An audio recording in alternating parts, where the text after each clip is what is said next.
আসসালামু আলাইকুম। ক্রিক on present ক্রিক টকে আপনাদের সবাইকে স্বাগতম। আজকে আমি বাংলাদেশের বিগত দিনগুলোতে যে সিরিজগুলো খেলেছে, আইসিসি টুর্নামেন্টগুলো বাংলাদেশ খেলেছে, তার পিছনে এই ফলাফলগুলো কেন দায়ী এবং বিসিবি কি কি করণীয় ছিল, এটা নিয়ে একটি বিশ্লেষণ দিতে যাচ্ছি। ছোট্ট একটি ইন্ট্রো দিয়ে ভিডিওটি শুরু করি। পানসা জলে সাই ভাষায় সাগরের মানে বাংলাদেশ আয়ারল্যান্ড সিরিজ খেলতে আয়ারল্যান্ডের মাটিতে গিয়েছিল।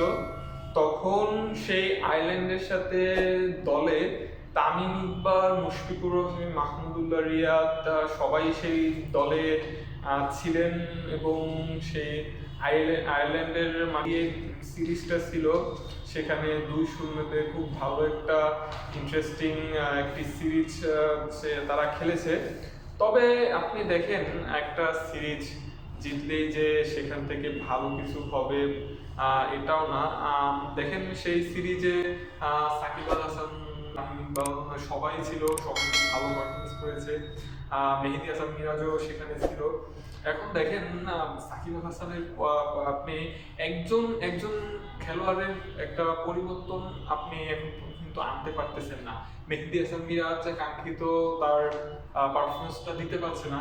এটা আমি প্রথমত মিরাজকেও দোষ করবো, সাথে আমি এখানে বিসিবি সিলেকশন প্যানেলকেও আমি দোষারোপ করবো। কারণ আপনি দেখেন, আয়ারল্যান্ডের সাথে আপনি যে সিরিজটা খেলতে গিয়েছিলেন, তখন আপনি যদি সাকিব আল হাসানকে রেস্ট দিয়ে অথবা তামিম ইকবালকে রেস্ট দিয়ে ওখানে তখন নতুন তরুণ যত যারা ছিলেন তখন তাদেরকে আপনি একটা সুযোগ দিতে পারতেন এবং মেহেদী হাসান মিরাজকে আপনি ক্যাপ্টেন্সি দিয়ে একটু একটা নক দিতে পারতেন থেকে।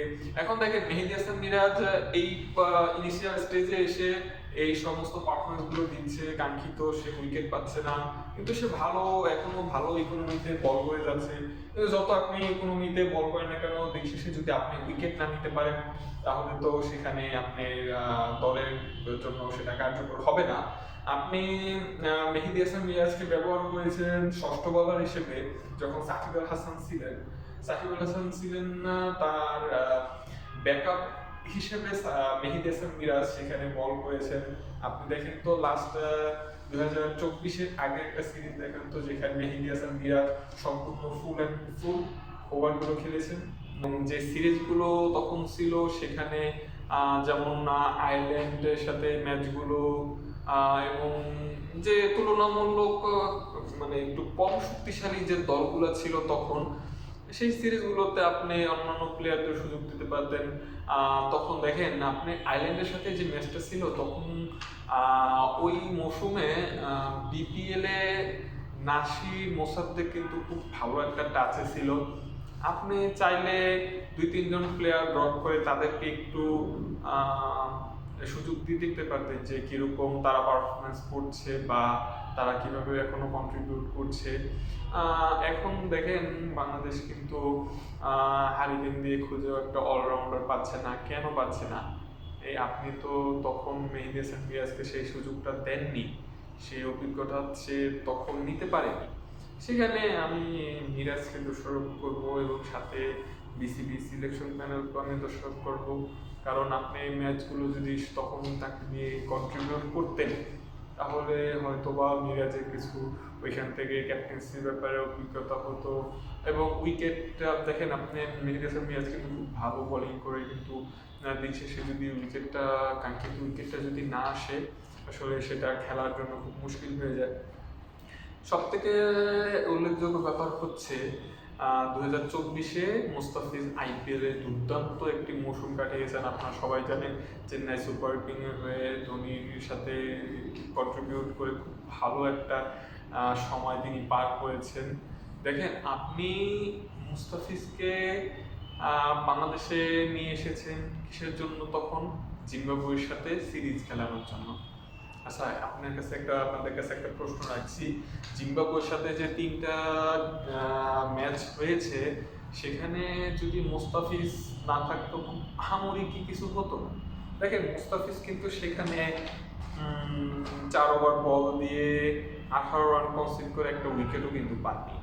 তো আপনি সেখানে ওখানে তরুণ একটা প্লেয়ার আপনি ইনক্লুড করে দেখতে পারতেন। ওখানে তখন হাসান মাহমুদ ছিল, তানজিদ হাসান তামিম ছিল, বা তরুণ যারা ক্রিকেটাররা ছিল তখন তো আপনি ওখানে চেষ্টা করে দেখতে পারতেন। আপনি করেননি, আপনি তাসকিনকে আপনি এনওসি দিচ্ছেন না। সে আইপিএল এর জন্য দল পেয়েও সে দলে যুক্ত হতে পারেনি। তো সেখান থেকে দেখেন তাসকিন, আপনি এখন পর্যন্ত তাসকিনের আইপিএল খেলার সুযোগ হয়নি। সুযোগ হবে কিভাবে? আপনি যদি তাকে সুযোগ না দেন, সে অভিজ্ঞতা সেই বড় স্টেজে কিভাবে পারফরমেন্স করতে। তবে হ্যাঁ, তাসকিনের ব্যাপারে আমি বিশেষ করে একটি ভিডিও বানাবো, তার মাঝে তুলে ধরবো যে তাসকিনের কি কি বৈশিষ্ট্য এবং তার কি কি ভ্যারিয়েশন আছে, কেন বলাররা নতুন বলে সে খুব ভয়ঙ্কর হয়, কেন ব্যাটসম্যানরা সেখানে রিসিভ হচ্ছে বারবার। এই নিয়ে একটি অ্যানালাইসিস আমি আপনাদের মাঝে শেয়ার করব। এখন সব থেকে বড় বিষয় হচ্ছে 2027 সালে যে ওয়ার্ল্ড কাপ আছে সেটা নিয়ে এখনই প্রিপারেশন করা উচিত। তবে আপনি একটা ম্যাচের জন্য যে সব ম্যাচ তার জন্য দায়ী করবেন সেটা কিন্তু না। বিগত দিনগুলোতে তারা কিন্তু বাংলাদেশের নাম উজ্জ্বল করেছে, যেমন মাহমুদুল্লাহ রিয়াদ, মুশফিকুর রহিম থেকে পরবর্তীতে দেখা হবে অন্য কোনো ভিডিওতে। ততক্ষণ পর্যন্ত সবাই ভালো থাকুন, সুস্থ থাকুন, ক্রিকেটের সাথে থাকুন। আসসালামু আলাইকুম।